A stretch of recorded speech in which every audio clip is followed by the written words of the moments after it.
आज के टाइम में स्ट्रेस हम सबकी लाइफ का हिस्सा बन गया है, लेकिन उसे मैनेज कैसे करना है वो हमें नहीं आता, क्योंकि हमने कभी सीखा ही नहीं है और किसी ने सिखाया भी नहीं है। हमने सिर्फ प्रॉब्लम से भागना सीखा है।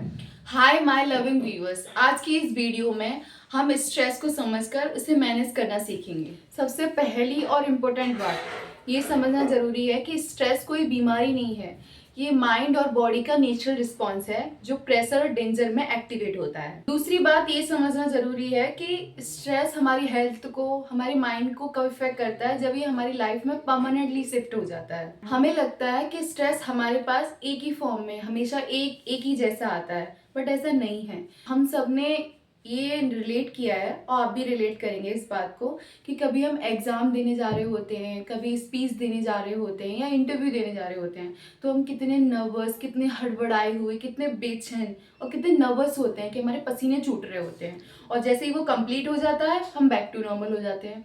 ये नॉर्मल है। बट जब कभी हमारे माइंड में स्ट्रेस रिपीटेड मोड पर चलता है, हम छोटी छोटी बात पर पैनिक करने लगते हैं, तो वो नॉर्मल नहीं है, वो एक सिग्नल है, एक वार्निंग साइन है जो आपको समझना चाहिए। और कभी हम फाइनेंशियली प्रॉब्लम की वजह से, हेल्थ इश्यू की वजह से, टॉक्सिक रिलेशनशिप की वजह से स्ट्रेस को महीनों और सालों तक अपने साथ लेकर चलते हैं, तो ये डेंजरस हो सकता है। इसलिए स्ट्रेस को इग्नोर नहीं, उसे समझना जरूरी है। हमने ये तो जान लिया कि स्ट्रेस किस किस फॉर्म में हमारे पास आता है और हम कैसे कैसे रिएक्ट करते हैं। अब हम ये जानते हैं कि स्ट्रेस हमारे माइंड में कैसे काम करता है, कैसे जब हमें स्ट्रेस होता है हम कैसे रिएक्ट करते हैं, हमारे माइंड में कैसे न्यूरॉन्स वर्क करते हैं। तो अकॉर्डिंग टू न्यूरोसाइंस, स्ट्रेस हमारे बॉडी का, हमारे माइंड का एक सेफ्टी सिस्टम है जो हमें सेफ फील कराता है, हमें सेफ करता है। जब हमारे माइंड को स्ट्रेस या प्रेशर फील होता है तो हमारा ब्रेन का एक पार्ट अलार्म बजाता है और वो बॉडी को सिग्नल देता है कि रेडी हो जाओ। तभी तो हमारी हार्ट बीट तेज हो जाती है, हमारी ब्रीथिंग तेज हो जाती है, हम हड़बड़ा जाते हैं, हम बहुत नर्वस हो जाते हैं। तो ये सब होता है। तब ब्रेन सोच नहीं रहा होता है, सिर्फ रिएक्ट कर रहा होता है, क्योंकि ये ऑटोमेटिक है ना।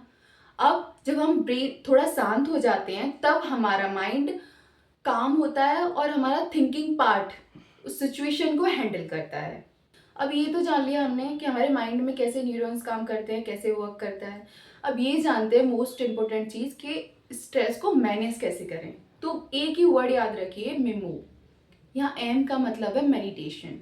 मेडिटेशन में कुछ भी हो सकता है। आप ब्रीथिंग कर सकते हो, आप कुछ टाइम के लिए आंख बंद करके बैठ सकते हो, आप किसी ऐसी जगह पे जहाँ नॉइज़ ना हो, या फिर किसी चीज़ पे फोकस कर सकते हो। ये इससे ना आपके माइंड रिलैक्स होता है एंड काम होता है।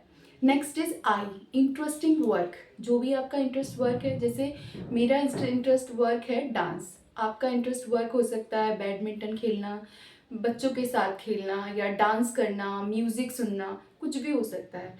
तो अपने इंटरेस्टिंग वर्क के लिए थोड़ा टाइम निकालिए। इससे क्या होता है कि आपके माइंड में डोपामिन रिलीज होता है और वो आपको अच्छा फील कराता है। Next is M, movement. अपनी बॉडी को मूवमेंट में लेकर आइए। वो कुछ भी हो सकता है, वॉकिंग कर सकते हो, आप डांस कर सकते हो, आप एक्सरसाइज कर सकते हो, एनीथिंग जो भी आपको पसंद हो।